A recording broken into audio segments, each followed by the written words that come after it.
আল্লাহর নবী বিশ্ব নবী রাহমাতুল লিল আলামিন তার হুজরার মধ্যে বসে আছেন। আল্লাহ রাসূলের সামনে অগণিত সাহাবীরা বসা।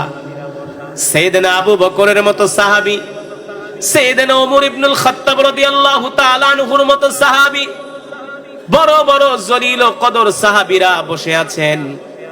হঠাৎ করে একজন বৃদ্ধ মহিলা ঢুকলেন আল্লাহ রাসূলের হুজরায়। কি মহিলা? একজন বৃদ্ধ মহিলা ঢুকলেন। ওই বৃদ্ধ মহিলাকে দেখার সাথে সাথে আল্লাহর নবী দাঁড়ায় গেলেন। সুবহানাল্লাহ বলবেন না?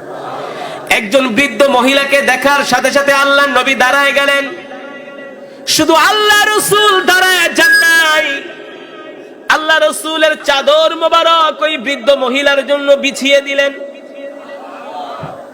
সুবহানাল্লাহ বলবেন না? আল্লাহর নবী ওই বৃদ্ধ মহিলার জন্য তার চাদর মোবারক বিছিয়ে দিলেন। যখন চাদর মোবারক বিছিয়ে দিলেন, ওই মহিলা চাদর উপরে বসলেন। চাদরের উপরে বসার সাথে সাথে আল্লাহর নবী তার সামনে এগিয়ে গেলেন। আল্লাহর নবী এগিয়ে গিয়ে ওই বৃদ্ধ মহিলা যেন আল্লাহর নবীকে কি বলবেন, আল্লাহ রাসূল তার কান মোবারক তার মুখের দিকে আগায় দিলেন। ওই বৃদ্ধ মহিলাকে বলে, আপনাকে এদিকে আসতে হবে না, আমি নিজে যাচ্ছি। আল্লাহ রাসূল বিশ্ব নবী রাহমাতুল লিল আলামিন ওই বৃদ্ধ মহিলার মুখের কাছে তার কান আগায় দিলেন। কান এগিয়ে দিয়ে বললেন, বলুন আপনি আমার কাছে কি বলবেন। অনেকক্ষণ পর্যন্ত বৃদ্ধ মহিলা আল্লাহ রাসূলের সাথে কথোপকথন করলেন, কথা বললেন। যখন কথা শেষ হয়ে গেল, অনেকক্ষণ পরে বৃদ্ধ মহিলা চলে গেলেন। সাহাবায়ে কেরাম অবাক হয়ে গেলেন। এই বৃদ্ধ মহিলার সম্মানে আল্লাহ রাসূল বিশ্ব নবী দাঁড়ায় গেলেন। এই মহিলা কি?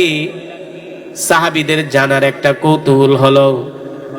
বৃদ্ধ মহিলা যাওয়ার পরে আল্লাহ নবীকে প্রশ্ন করলেন সাহাবীরা, ওগো আল্লাহর নবী রাহমাতুল লিল আলামিন, আমরা জানতে চাই আপনার দরবারে এই বৃদ্ধ মহিলা কে আসলেন, যার সম্মানে আপনি দাঁড়ায় গেলেন। শুধু যার সম্মানে আপনি দাঁড়াননি, আপনার চাদর মোবারক তার জন্য বিছিয়ে দিলেন। আল্লাহ নবী বললেন, শোনো, ওই বৃদ্ধ মহিলা হলেন আমার দুধ মা হযরত হালিমাতুস সাদিয়া। আমার দুধ মা হযরত হালিমাতুস সাদিয়া রাদিয়াল্লাহু তাআলা আনহা। আল্লাহর নবী একজন মহিলার সম্মানে তার চাদর বিছিয়ে দিয়েছেন, তার সম্মানে দাঁড়ায় গেছে। ঠিক কিনা বলেন? তাহলে ইসলাম কি নারীকে মর্যাদা দিয়েছে নাকি দেয় নাই? হ্যাঁ, ইসলাম কখনো নারীকে অমর্যাদা করেনি। ইসলাম কখনো নারীর অধিকার হরণ করেনি, অথচ ইসলাম দিয়েছে নারীর মর্যাদা। ঠিক কিনা বলেন? জাহিলিয়াতের যুগে কোন কন্যা সন্তান জন্ম নিলে তাদেরকে জ্যান্ত মাটির মধ্যে পুঁতে দেওয়া হতো। আল্লাহ রাসূল সাল্লাল্লাহু আলাইহি ওয়াসাল্লাম মক্কাবাসীদেরকে সতর্ক করলেন, সাবধান, তোমরা কোন কন্যা সন্তান জন্ম নিলে তাদেরকে মাটির ভিতরে পুঁতে দিবে না। তোমরা তাদেরকে লালন পালন করো, পড়াশোনা করাও, ভরণ পোষণ দাও। আল্লাহ রাসূল এটাও বলেছেন, কারো যদি একটা কন্যা সন্তান থাকে, দুইটা কন্যা সন্তান থাকে, তিনটা কন্যা সন্তান থাকে, এই তিনজন কন্যা সন্তানকে যদি একজন বাবা সত্যিকার অর্থে ধর্মীয় শিক্ষায় শিক্ষিত করে পড়াশোনা করি, পর্দার মধ্যে রেখে যদি কোনো বাবা তিনজন কন্যাকে বিয়ে দিয়ে দেয়, তার ইন্তেকালের পরে আল্লাহ তাআলা তাকে বিনা হিসাবে জান্নাতের ফয়সালা করে দেয়। এই জায়গায় কি আল্লাহ তাআলা নারীদের অধিকার দেয় নাই? আগে যেই নারীদেরকে জ্যান্ত মাটির মধ্যে পুঁতে দেওয়া হতো, আল্লাহ রাসূল বলেছেন, কারো যদি তিনটা কন্যা সন্তান থাকে, তাদেরকে যদি পর্দা পশিদা ভাবে ধর্মীয় শিক্ষায় শিক্ষিত করে যদি তাদেরকে বিবাহের ব্যবস্থা করে, নিঃসন্দেহে ওই বাবা জান্নাতি বাবা। সুবহানাল্লাহ বলেন। একজন সাহাবী বললেন, আল্লাহ রাসূল, যদি দুইটা কন্যা সন্তান হয়? আল্লাহ নবী বললেন, দুইটা কন্যা সন্তান হলেও সে জান্নাতি। আরেকজন সাহাবী এসে বললেন, ওগো আল্লাহর নবী, যদি একটা কন্যা সন্তানের বাবা হয়? আল্লাহ নবী বললেন, যদি একটা কন্যা সন্তানের বাবা হয়, যদি একটা কন্যা সন্তানকে পড়াশোনা করায়া পর্দার মধ্যে রেখে যদি তাকে বিবাহ দেয়, একটা কন্যা সন্তানকে ধর্মীয় অনুশাসন মেনে যদি তাকে বড় করে একজন ভালো ছেলের হাতে উঠিয়ে দেওয়া হয়, তার ইন্তেকালের পরেও আল্লাহ তাআলা তাকে জান্নাত দিবেন। সুবহানাল্লাহ।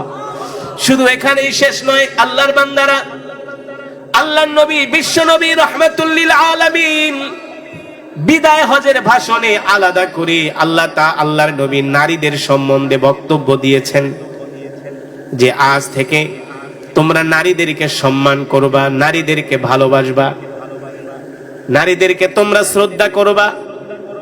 নারীরা হলো মায়ের জাত, ঠিক কিনা বলেন? এই কারণেই মায়ের পায়ের নিচে সন্তানের বেহেশত, ঠিক না? মায়ের পায়ের নিচে সন্তানের বেহেশত।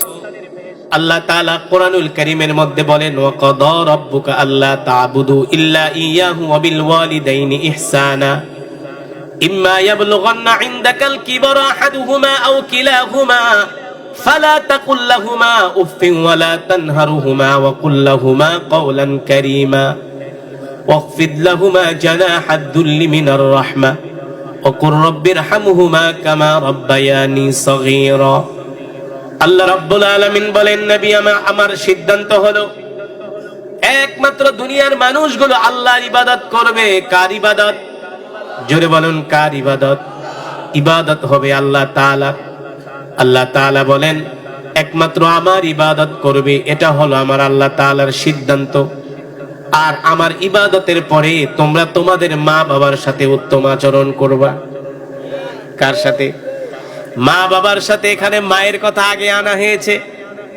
একজন সাহাবী এসে আল্লাহর নবীকে বললেন, ওগো আল্লাহর রাসূল, আমার প্রতি কার হক বেশি? আল্লাহ রাসূল বললেন, উম্মুকা, তোমার প্রতি তোমার মায়ের হক বেশি। দ্বিতীয়বার সাহাবী বললেন, আল্লাহর নবী, আমার প্রতি কার হক বেশি? দ্বিতীয়বার বললেন, তোমার মায়ের হক বেশি। তৃতীয়বারও সাহাবী প্রশ্ন করলেন, ওগো আল্লাহর নবী, আমার প্রতি কার হক বেশি? বললেন, তোমার মায়ের। এখানে আল্লাহ তাআলা মায়ের কথা তিনবার বলেছেন। কয়বার? চতুর্থবার যখন বললেন, ওগো আল্লাহর নবী, আমার প্রতি কার হক বেশি? চতুর্থবার বললেন, তোমার বাবার। তাহলে বলেন, ইসলাম নারীকে মর্যাদা দিয়েছে কি দিয়েছে না? কথা বলেন, সম্মান দিয়েছে কি দিয়েছে না? শুধু এখানেই শেষ নয়, আল্লাহর নবী বিশ্ব নবী রাহমাতুল লিল আলামিন আল্লাহ রাব্বুল আলামিন সে কথাই কোরআনুল কারীমের মধ্যে বলছেন, নবী দুনিয়ার মানুষদেরকে বলে দেন, আমি আল্লাহ খুঁটিবিহীন তাদের মাথার উপরে 7টা আসমান বানাইছি। ঠিক কিনা বলেন? আমি আল্লাহ শুধু 7টা আসমান বানাই নাই, দুনিয়ার মানুষদেরকে আসমানের দিকে তাকায়া দেখতে বলেন, আমার আসমানের মধ্যে কোনো এক জায়গা দিয়ে কোনো ফুটা ফাটা নাই।